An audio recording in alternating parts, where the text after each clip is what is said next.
નમસ્કાર વિદ્યાર્થી મિત્રો, કિશોર ગજેરા યુટ્યુબ ચેનલમાં આપ સૌનું સ્વાગત છે. આપણે અભ્યાસ કરી રહ્યા છીએ ભાગીદારી પેઢીનું કંપનીમાં રૂપાંતર કે વેચાણ. એમાં દાખલા નંબર 19. વેરી મોસ્ટ આઈએમપી દાખલો છે, બરાબર સમજો. ગેલોટ, આહિર અને દેસાઈ ધંધામાં અનુક્રમે 1/2, 1/3 અને 1/6 પ્રમાણમાં નફો નુકસાન વહેંચતા ભાગીદારો છે. એટલે આનું પ્રમાણ તમારે શોધવાનું. 1/2 છેદ સરખા કરો એટલે અંશમાં પ્રમાણ મળે 3/2/1 આવશે. આવી ગણતરી આપણે એક વખત કરેલી છે. મિલકત બાજુ પાઘડી, જમીન, મકાન, મશીનરી, મોટરકાર, ફર્નિચર, રોકાણો, છૂટા ઓજારો, સ્ટોક, લેણી ઊંડી, દેવાદારો, માલ મિલકત નિકાલ ખાતાની ઉધાર બાજુ, કાલખાત અનામત જમા બાજુ, રોકડ શિલ્લક નવી કંપની લેતી હોય તો રોકડ માલ મિલકતમાં, ન લેતી હોય તો રોકડમાં. દેસાઈનું ચાલુ ખાતું, દેસાઈના એકનું ચાલુ ખાતું આપ્યું છે, દેસાઈના મૂડી ખાતાની ઉધાર બાજુ લખી દઈશું ચાલુ ખાતે. ઉધાર બાજુ એટલા માટે કે મિલકત બાજુ છે. નફા નુકસાન ખાતું, મૂડી ખાતાની ઉધાર બાજુ નફા નુકસાનના પ્રમાણમાં, કારણ કે આ ખોટ છે, મિલકત બાજુ આપી છે. આ બાજુ મૂડી ખાતાની જમા બાજુ બાકી આગળ લાવ્યા. સામાન્ય અનામત મૂડી ખાતાની જમા બાજુ ફાળવી દેવાનું. રોકાણ વધઘટ ફંડ મૂડી માલ મિલકત નિકાલ ખાતાની જમા બાજુ, આ મિલકત સામેની જોગવાઈ છે. દેસાઈની લોન, દેસાઈ ભાગીદાર છે એટલે દેસાઈની લોનનું ખાતું બનાવવાનું. શ્રીમતી ગેલોટની લોન એટલે ગેલોટની પત્નીની લોન, એ બાહ્ય જવાબદારી કહેવાય, એને માલ મિલકત નિકાલ ખાતે. લેણદારો વેપારના ખર્ચના, દેવી ઊંડી અને બેંક ઓવરડ્રાફ્ટ, આટલી વસ્તુ માલ મિલકત નિકાલ ખાતાની જમા બાજુ. ભાગીદારોએ નક્કી કર્યું કે પેઢીનું જોઈન્ટ સ્ટોક કંપનીમાં રૂપાંતર કરવું. તે માટે જીએડી લિમિટેડ નામની કંપની તેની સત્તાવાર થાપણ 11 લાખ દરેક રૂપિયા 10 ના શેરમાં વહેંચાયેલી છે, તેની સ્થાપના કરવામાં આવી. ઉપરની પાકા સર્વેની તારીખે ધંધાની નીચેની શરતોએ કંપનીમાં રૂપાંતર કર્યું એટલે વેચવામાં આવ્યો. તો અહીંયા નવી કંપનીનું નામ રહેશે જીએડી લિમિટેડ. સત્તાવાર થાપણની આપણે કોઈ જરૂર નથી. શરતો કામની. પહેલું, કંપની મોટરકાર, ફર્નિચર, રોકાણો, છૂટા ઓજારો, દેવાદારો અને રોકડ લેશે નહીં. મિત્રો આટલી મિલકત તો પહેલા લેશે નહીં, એટલે બધામાં ટીક કરો 1 નંબર. મોટરકાર, ફર્નિચર, રોકાણો, છૂટા ઓજારો, દેવાદારો અને રોકડ. બીજું, કંપની દેવી ઊંડી અને બેંક ઓવરડ્રાફ્ટનું દેવું સ્વીકારશે. બે જ દેવા લેશે, દેવી ઊંડી અને બેંક ઓવરડ્રાફ્ટ. ત્રીજું, કંપની ખરીદ કિંમત તરીકે 73,050 રોકડા અને બાકીની રકમ ₹10 નો એક એવા ઇક્વિટી શેરમાં સ્વીકારશે. બાકીની રકમ નથી આપી એટલે તમારે અહીંયા ચોખ્ખી મિલકતો શોધવી પડે. 4, બાકીની મિલકતો અને જવાબદારીનો પેઢી નીચે મુજબ નિકાલ કરશે. રોકાણો ગેલોટ 14,300 ની કિંમતે લઈ લેશે, એટલે ગેલોટ ખાતે ઉધાર, તે માલ મિલકત નિકાલ ખાતે જમા. દેવાદારોના 22,000 ઉપજ છે, એટલે રોકડ ખાતે ઉધાર, તે માલ મિલકત નિકાલ ખાતે જમા. મોટરકાર, ફર્નિચર અને છૂટા ઓજારો અને ક્રમે 26,400, 4,400 અને 1,100 ઉપજ છે. ત્રણેયની અસર પાછી સેમ દેવાદારો જેવી જ. રોકડ ખાતે ઉધાર, તે માલ મિલકત નિકાલ ખાતે જમા. ગેલોટે તેની પત્નીની લોન ચૂકવી દેવાનું સ્વીકાર્યું, એટલે ગેલોટ એની પત્નીની લોન ચૂકવે તો આમનું થાય માલ મિલકત નિકાલ ખાતે ઉધાર, તે ગેલોટ ખાતે જમા. ત્યાર પછી અને લેણદારો વેપારના 81,400 ચૂકતી હિસાબે ચૂકવવામાં આવ્યા. માલ મિલકત નિકાલ ખાતે ઉધાર, તે રોકડ ખાતે જમા.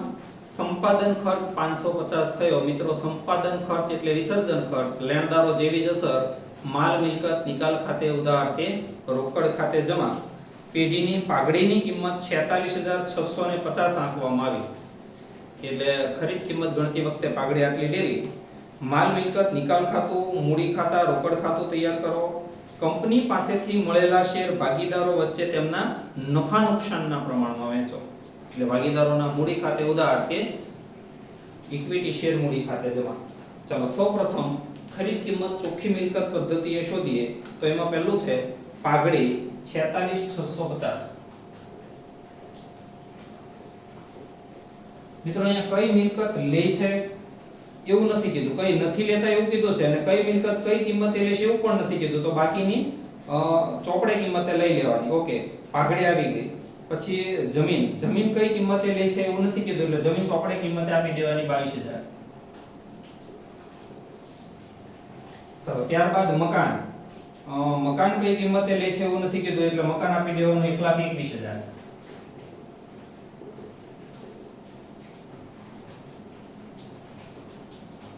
ચલો ત્યાર પછી છે મશીનરી જો તમે મશીનરી કઈ કિંમતે લે છે એક નંબર તમારે ખાસ ધ્યાનમાં રાખવાનો, એવું નથી કીધું કે મશીનરી 55000 માં આપી દેવાની.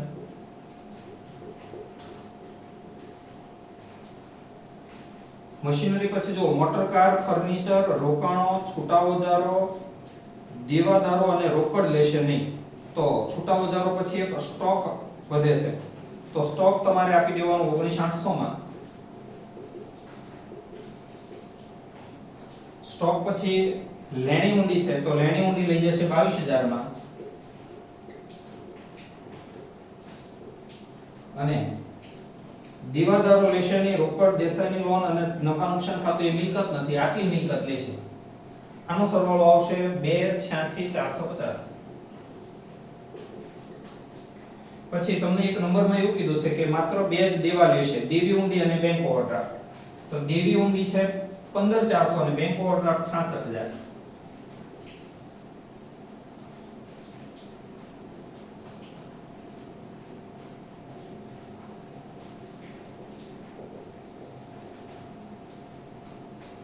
સરવાળો 81400 એટલે ખરીદ કિંમત આવે 2,05,050. હવે આમાં બે વસ્તુ છે, એક ઇક્વિટી શેર ને બીજું રોકડ. હવે ઇક્વિટી શેર મૂડી કેટલી એ નથી ખબર, એ તફાવત છે. અને રોકડ તમને કીધું છે, રોકડ માટે કીધું છે નંબર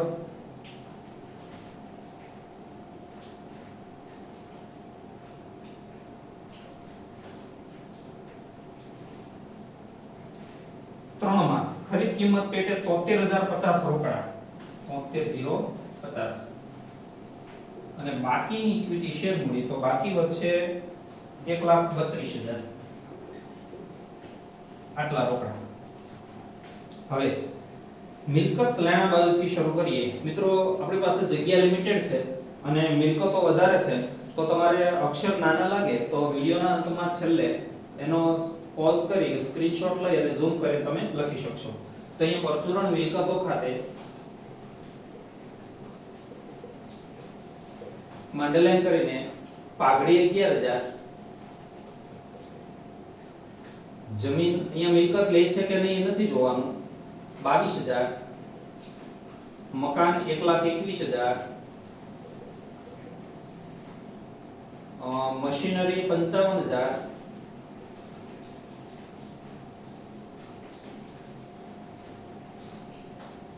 મોટર કાર 38,800,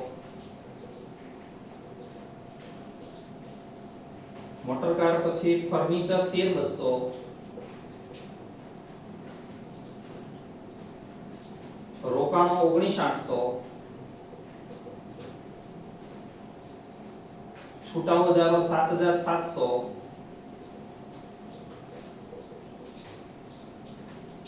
સ્ટોક 19,800,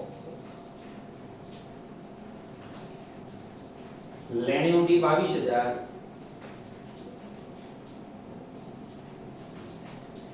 દેવાદારો 44,000, જમા બાજુ કાલખાદ અનામત 2,200 અને રોકડ નવી કંપની લેતી નથી એટલે આટલી રકમનો સરવાળો બહાર લઈ જવાશે 3,66,300.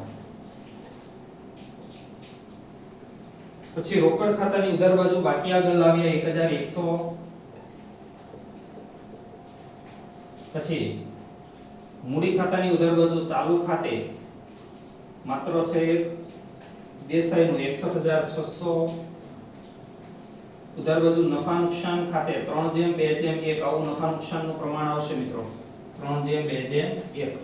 તો એ પ્રમાણે જો 13,200 ને ફાળવીએ તો 6600, 4400, 2200.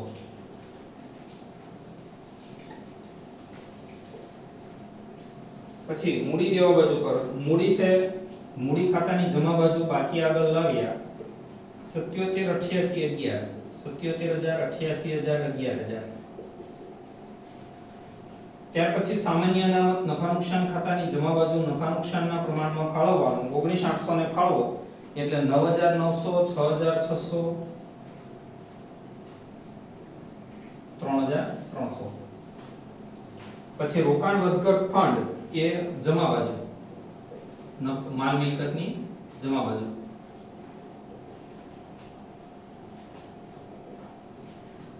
$4400.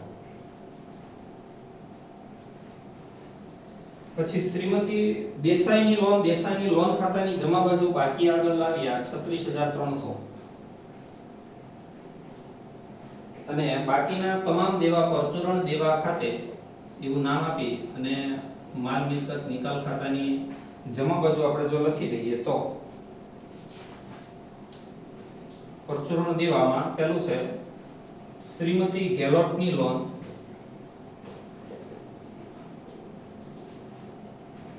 સીધું ભારત લખી જઈએ 16500.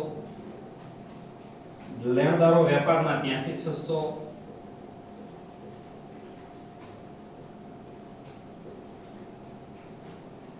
લેણદારો ખર્ચના 22000.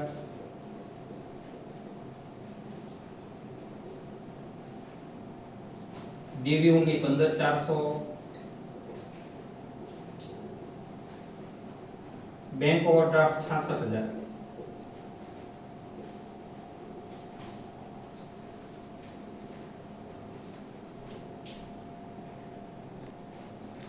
પાકું સરવૈયું પૂરું થાય એટલે ખરીદ કિંમતની બે નોંધ. ખરીદ કિંમત 2,50,000 5,050. જીએડી લિમિટેડ તે માલ મિલકત, અહીંયા લખાશે માલ મિલકત નિકાલ ખાતે 2,05,050. અને માલ મિલકતની જમા બાજુ જીએડી લિમિટેડ ખાતે 2,05,050. ચાલો 2,05,050 ની બીજી અસર, આ બંને ખાતે ઉધાર તે જીએડી લિમિટેડ ખાતે ઇક્વિટીની ઉધાર બાજુ જીએડી લિમિટેડ ખાતે 1,32,000. રોકડ ખાતાની ઉધાર બાજુ જીએડી લિમિટેડ ખાતે 73,050. અને જીએડી ની જમા બાજુ ઇક્વિટી 1,32,000,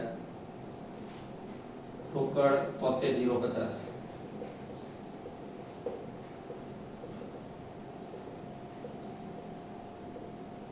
સરવાળો 2,05,050. આ ખાતું બંધ. ખરીદ કિંમતની બે અસર થાય પછી જે મિલકત નવી કંપની ન લેતી હોય એ વેચી દેવાની. અહીંયા ઘણી બધી મિલકત એવી છે જે નવી કંપની નથી લેતી, તો આ બધાના નિકાલો કરીએ તો રોકાણો ગેલોટ 14,300 માં લઈ જાય છે એટલે ગેલોટ તે માલ મિલકત, અહીંયા લખાશે માલ મિલકત નિકાલ ખાતે ગેલોટની કોલમમાં 14,300. આ બંનેમાં ડેશ. અહીંયા ગેલોટના મૂડી ખાતે કૌંસમાં રોકાણો 14,300. ત્યાર પછી બાકીની મિલકતો રોકડેથી વેચાય એટલે રોકડ ખાતે ઉધાર તે માલ મિલકત નિકાલ ખાતે જમા. તો રોકડ ખાતાની ઉધાર બાજુ આપણે એક હેડિંગ આપીએ માલ મિલકત નિકાલ ખાતે કૌંસમાં મિલકતનું વેચાણ અંડરલાઈન કરીને એ એક પછી એક વિગત લખીએ તો સૌપ્રથમ છે દેવાદારો 22,000. ત્યાર પછી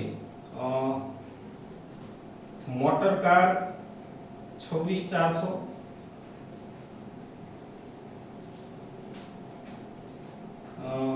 ફર્નિચર 4,400.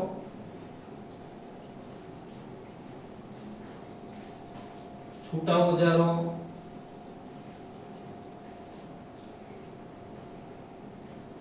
1,100.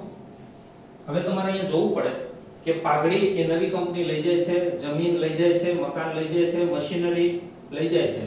મોટર કાર એ આ કોઈ ભાગીદાર લઈ જાય છે 14,300 માં, સોરી રોકાણો લઈ જાય છે. હા, મોટર કારની એ ઉપજ કિંમત આપણે લીધી.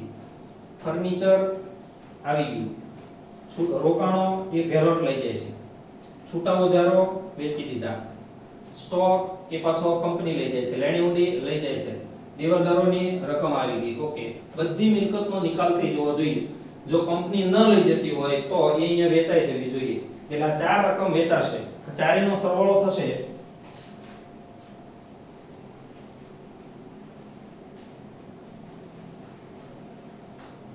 53,900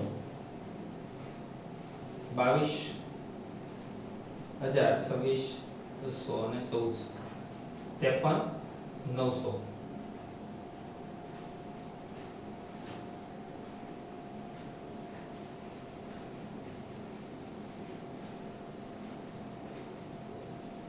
53,900 ની બીજી અસર આપણે આપી દઈએ માલ મિલકત નિકાલ ખાતાની જમા બાજુ. માલ મિલકતની જમા બાજુ એક જ વિગત લખશો આપણે રોકડ ખાતે કૌંસમાં મિલકતોનું વેચાણ બધી જગ્યાએ બધી વિગત બતાવવી જરૂરી નથી, સીધા 53,900. આવી જ રીતે ત્યાર પછીનો નિયમ જે દેવા નવી કંપની ન લેતી હોય એ ચૂકવી દેવાના. ચૂકવો એટલે નોંધ થાય માલ મિલકત નિકાલ ખાતે ઉધાર તે રોકડ ખાતે જમા. એટલે માલ મિલકતની ઉધાર બાજુ લખીએ રોકડ ખાતે કૌંસમાં દેવાની ચૂકવણી. તો સૌપ્રથમ દેવા ચૂકવીએ તો એમાં તમને કીધું છે કે ગેલોટ તેની પત્નીની લોન ચૂકવી દેશે એટલે એની નોંધ આપણે કરશું માલ મિલકત તે ગેલોટ. પછી આગળ કહે છે લેણદારો વેપારના 81,400 ચૂકતીના હિસાબે આપ્યા એટલે લેણદારો કૌંસમાં વેપારના 81,400. ત્યાર પછી એક વિસર્જન ખર્ચ છે સંપાદન ખર્ચ એ પણ સાથે સાથે ચૂકવી દઈએ. સંપાદન ખર્ચ 550 સેમ આવી જ અસર થાય. ત્યાર પછી તમારે અહીંયા દેવા જોવા જોઈએ કે શ્રીમતી જીની લોન એ ચૂકવાઈ જશે, ગેલોટ ચૂકવશે. લેણદારો વેપારના 81,400 આવશે. આ ખર્ચના લેણદારોને કેટલા ચૂકવવા એવું તમને કીધું નથી તો આપણે ચોપડે કિંમતે ચૂકવી દેવા પડે. તો અહીંયા લખીએ લેણદારો ખર્ચના 22,000.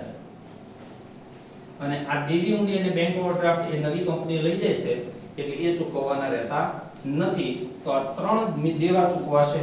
આ ત્રણેય દેવાની રકમનો સરવાળો થશે 1,03,950. આની બીજી અસર રોકડ ખાતાની જમા બાજુ માલ મિલકત નિકાલ ખાતે દેવાની ચૂકવણી 1,03,950. હવે જે પેલો ગેલોટ એની પત્નીની લોન ચૂકવે છે એની નોંધ કરીએ એટલે માલ મિલકત નિકાલ ખાતે ઉધાર તે ગેલોટ ખાતે જમા. અહીંયા લખીએ જી ખાતે કૌંસમાં લોન ગેલોટની પત્નીની લોન છે 16,500 કેટલા ચૂકવશે એવું નથી કીધું એટલે 16,500 ચૂકવશે એવું સમજવાનું. પછી અહીંયા લખવાનું માલ મિલકત નિકાલ ખાતે ગેલોટની કોલમમાં 16,500 બાકી બંનેમાં ડેશ. તો મિલકતો વેચાઈ ગઈ, દેવા ચૂકવાઈ ગયા, વિસર્જન ખર્ચ પણ ચૂકવાઈ ગયો. આ વસ્તુ બંને મહત્વની છે, આ ખાસ ધ્યાન રાખજો. હવે નવી કંપની પાસેથી મળેલા શેર ફાળવી દઈએ તો એના માટે છેલ્લે કીધું છે નફા નુકસાનના પ્રમાણમાં 1,32,000 ના શેર જો ત્રણેય ભાગીદારો લઈ જાય તો 66,000, 44,000 ને 22,000 આવે. 66,000, 44,000 અને 22,000 જી ખાતે, એ ખાતે, ડી ખાતે. મૂડી ખાતાની ઉધાર બાજુ ઇક્વિટી શેર મૂડી ખાતે 66,000, 44,000, 22,000 અને આ ખાતું 1,32,000 થી બંધ.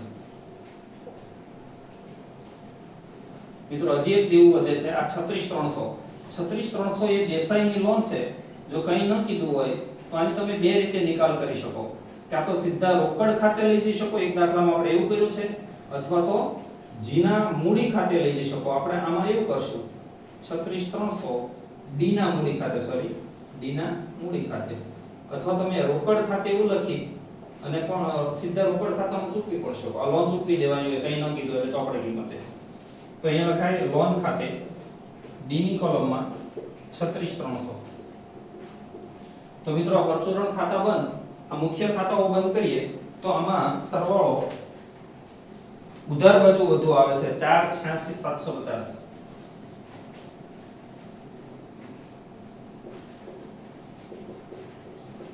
જમા બાજુ 3400 તફાવત એ મૂડી ખાતે ખોટ કહેવાય. જી એ ડી 1700, 11,33,567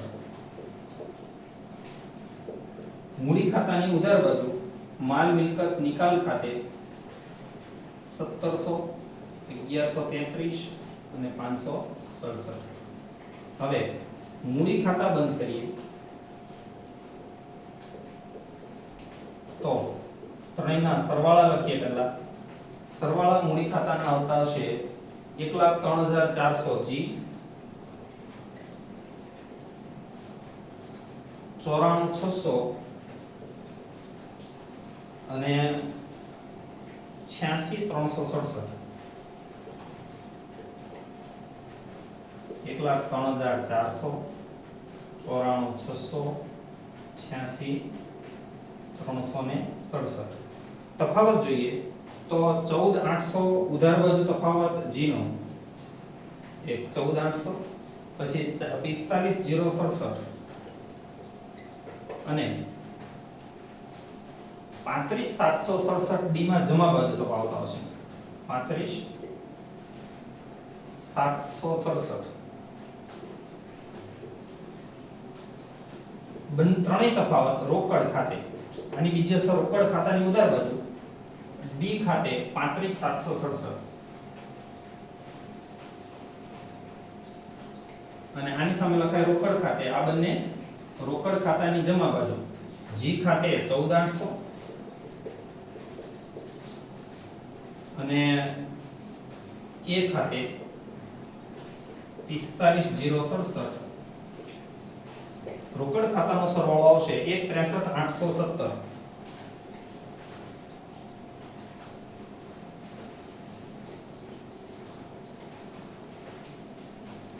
મિત્રો આ વિડિયો વારંવાર જુઓ કારણ કે આ દાખલો વેરી મોસ્ટ ટાઈપની છે. Thank you friends.